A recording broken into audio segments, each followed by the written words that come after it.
We got ourselves Team 1 together with Annihilate going to be first up, already hanging out by the other enemy's team's base, with Beastly going to be first up over for the Team 2, as Annihilate just trying to see if he can literally live up to his name, and Annihilate Beastly locks out of here as an Axos comes out. Mad leave for the Warrior, trying to see if he can catch up. Mortal send him out in the other direction. It's walking us to the Obelisk. Maybe wants to check out the Obelisk. Going to be a reflect, but I don't really know what he could really reflect from all these pets. Going to be fear onto all of these pets. That's going to be the main target interrupted. That's going to be the Axe Toss though from a newly summoned Felguard as a Pit Lord, trying to see if he can coalesce out of that nether portal. And there is. There's the boy. Beast Locks got himself lots of pressure. Annihilate under a ton of output. Definitely needs to go for as much healing as he can. Actually looks like maybe he's able to survive the demonic legion. Definitely needs to turn around and start bloodthirsting these things as soon as he can. Reflect up, maybe. Does he get enough to eliminate Beast Locks? Oh my god, it is so close. Oh, Beastie though did get the prize. Did have the demonic army at his heels, helping him out in this onslaught of the Warrior. The Warrior just needed just a couple more heals, man. Just a few more heals. Just a couple of more. That's a rough one. With Dally going in as I think an ambush, I think assassination, right? Not opening up with a Garrote, or with an improved Garrote, which is interesting. Beastly putting up all the pets, just going so for a big old port. I think maybe running a PvP challenge so you can port more often, which is going to give you incredible amount of mobility. Dally with a Cloak of Shadows. You see, a couple more globes from Beastly and you'll have him there. Beastly trying to see if he can continue fighting, dropping down the obby with a stun versus Dally. I don't know if he's got much survivability. He's going to be kicked onto the fear. I think it's over for Beastly, as Dally does take a bit of damage. Burning advantage really early on. Maybe expecting Jeremy to just like leap in there and start slamming him out of the way. But Jeremy, actually I just noticed in the team too, they only have 4 people. So one of you guys is going to have to hold the fort and go for a couple of 1vx's. Big stun onto Dally. No way out. It's going to be mad burst on a Jero. Oh! And cheat death. The man couldn't cheat Jero. He can cheat the Green Reaper himself, but Jeremar is just on a whole other level. And Jeremar just walks him, blasts him out, Stormbolt, using that ferocity with Fury Warrior, the one-shot potential to just take him out. Not the burstiest class ever, not really one-shotty, but definitely when you combine a lot of your cooldowns all at once, it is a lot of pressure. Balan or Jeremar immediately, as Reflex is going to be versing him as a Frosty Death Knight Stormbolt out of Jeremar. Big Centrigosa Breath, Frostwind's Fury by Rip. It's going to be Jero with a bit of a Frenzied Regen, Enraged Gen. That's a Feral Druid one, is the Frenzied Regen. Trying to see if he can use that in order to leverage the damage. Rip is going to go for an IBM, trying to reduce as much damage as he can that he's taking at the moment. Got himself lots of resources, lots of running power building up, but all those Death Strikes is going to be good enough because Jero is just absolutely cracking through his defenses. Death Knights are not really great against physical damage taken. They're great against magic damage, can reduce it quite easily, quite handily, but Reflex and every other Death Knight doesn't really do well with physical damage intake.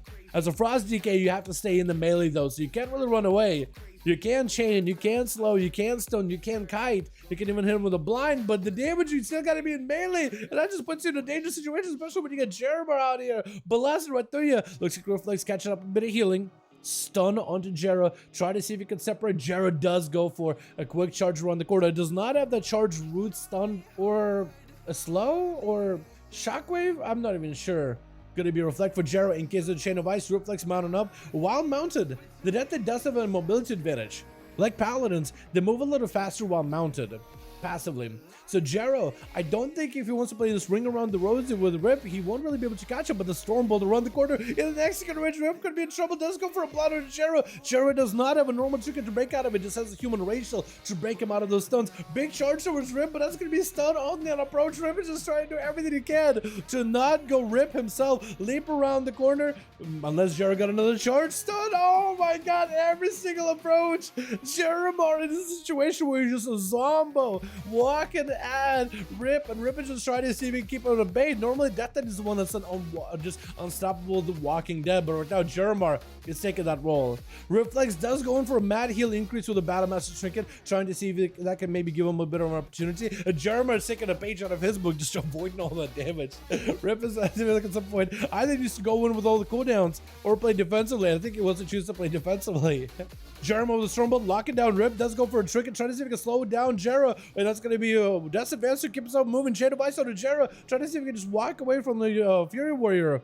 And it's going to go for a Death Pact just to give himself a bit more health, using everything he can in order to survive versus Jero. Quick stun, strangulate him out in the open, Chain of Ice to follow him. Rip does have control off of Jero. That slow, the frosty slow, is going to be quite detrimental to his approach, but Jero got himself quick fear onto Rip. Blind right after as he popped in cooldowns. Rip is going to take a bit of the bleed damage. That goes to Warlock Hellstone. So I guess last time it wasn't a Warlock Hellstone? Maybe last one was just literally Battlemaster Trinket? I'm not even sure, because he did get himself a second heal. That maybe it was the Warlock, second Warlock Hellstone. Actually, it might have been. Sounds on the Jero, stun to follow, but Rip is at no hold whatsoever. He has to choose either he fights or he flees, and he decided to keep fighting. I don't even know if fleeing would have helped you much either. Jeremiah does end up surviving that one. Does he have a second win in order to help him recover? Potentially, as a Feral Druid is not going to let that second win start building up. It's going to be a lot of bleed damage for Jared to deal with. I don't know if he's got himself the talent in order to remove any bleeds, but he does have himself the full burst ready, full healing ready. Does get a Stormbolt on a Rastikat. Looking to get himself a bit of healing with Enrage Regen. Should be able to start recovering a ton. Feral Druid just needs to put the bleeds in, get a couple of big meaty binds on the Jared, and you may just have him, but Jared looks like he just wants to keep fighting right through. He doesn't want to give up to a Rastikat whatsoever. It's going to be quick reflect onto the Runners. Rastikat trying to see if he can separate. Going to be yet another charge. Wait, Jeremiah does run Warbringer. Stormbolt on a Rasta, Trinket out of the Feral Druid, got a couple of bleeds on the Jero. Jero got himself full bleeds at the ready versus Rasta. Big defensive stance. Oh, but Rasta does end up clawing him down. Took a couple of globals, but was able to do it with Kevin. That is going to be up next from one Fury Warrior into the next as they just go in mad massacre. Oh, I also like the katanas you got going on here. Wild Imp going to be the last one left over for the team one, trying to see if he can fight versus Kevin and the team. Can Kevin and Shadowlands, looks like these Fury Warriors are trying to play the one-man army, aren't they?